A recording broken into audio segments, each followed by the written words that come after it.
जळगाव विधान परिषदेसाठी महाविकास आघाडीकडून शिवसेना उद्धव ठाकरे गटाचे नगरसेवक शरद तायडे यांनी आज उमेदवारी अर्ज यावेळी दाखल केला आहे। या प्रसंगी त्यांच्यासोबत शिवसेना ठाकरे गटाचे सहसंपर्क प्रमुख गुलाबराव वाघ, काँग्रेसचे जिल्हाध्यक्ष अविनाश भालेराव, तसेच शिवसेना ठाकरे गटाचे पदाधिकारी निलेश चौधरी, राष्ट्रवादी शरद पवार गटाच्या पदाधिकाऱ्यांची यावेळी उपस्थिती होती।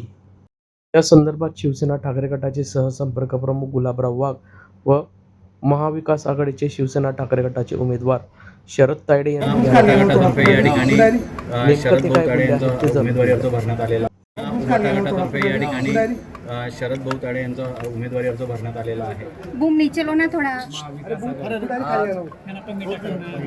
महाविकास आघाडीकडून शरद आबा तायडे यांचा फॉर्म आज भरलेला आहे आणि आम्हाला विश्वास आहे की महाविकास आघाडी म्हणून या जळगाव जिल्ह्यामध्ये आमच्या पाठीमागे खंबीरपणे उभे आहेत आणि जे आमच्याला मानणारे आहेत ते सुद्धा आमच्या सोबत आहेत। त्यामुळे आमचा उमेदवार हा विजयी होईल असा आम्हाला विश्वास आहे।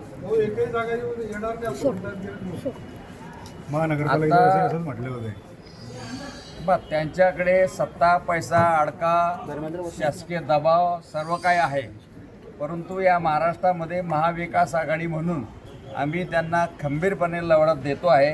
हे तर सर्व जनता आणि महाराष्ट्र पाहत आहे। महाविकास आघाड़ी में इतना स्ट्रॉन्ग कोई दूसरा फेस नहीं था क्या जो मतलब इनको देखो, हमारे शरद आबा तायडे हे या महानगराचे प्रमुख आहेत आणि ते सर्व दृष्टीने ताकदवान आहेत। भाऊ, सर्वात जास्त मताधिक्याने जळगावची जागा महाराष्ट्रात निवडून येईल असा विश्वास गिरीश महाजनांनी व्यक्त केला आहे। आता ते त्यांच्या पक्षाच्या हिशोबाने बोलतीलच। आपल्याला काय वाटतंय, आपला काय विश्वास? अर्ज दाखल झालेले जरी 2 उमेदवारी अर्ज दाखल झाले असतील तरी एकाचा उमेदवार आम्ही त्या ठिकाणी मागे घेणार आहोत। आमचा महाविकास आघाडी म्हणून एकच उमेदवार शरद आबा तायडेच राहतील। दोन अर्ज कसं काय दाखल झाले? समन्वय नव्हता का पक्षामध्ये? काँग्रेसचाही आहे, राष्ट्रवादी शरद पवार पक्षाचाही आहे, शिवसेनेचेही 2 आहेत। आता फॉर्म कोणीही भरू शकतं, परंतु शेवटच्या अंतिम दिवशी सर्व माघारी होते। एकंदरीत या गोष्टीमुळे कार्यकर्ते कुठेतरी संभ्रमात आहेत, नेमकं उमेदवार कोण? नाही, काही संभ्रमात नाही, सर्व डिक्लेअर झालेलं आहे। सगळ्या पक्षांना, 3 पक्षांना समजलेलं आहे, वरून आदेशही आलेले आहेत आणि त्याप्रमाणे आज फॉर्म भरलेला आहे। मागच्या वेळी सारखी निवडणूक बिनविरोध होणार नाही असं तुम्ही ग्वाही देऊ शकता का? काय प्रयत्न करू? नाही, बिनविरोध तर होणारच नाही। ठीक, आबा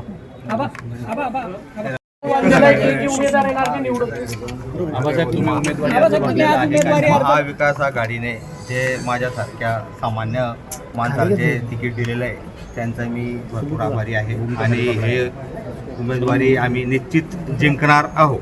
विरोधकांचा सुपडा साबवल्याचं मंत्री गिरीश महाजनांनी म्हटले आहे। दाखवून आपण समजून जाईन ते कोणाचा सुपडा साब। गिरीश मध्ये जळगावची जागा महाराष्ट्रात सर्वात जास्त राहणं, मग त्याचं बोलले, त्याचं बोलल्यावर असं होतं का काही? आता पाहू, आता इलेक्शन झाल्यावर समजेन काय होतंय। नाही, काही विषय नाही, त्यांनी काढवलं नाही।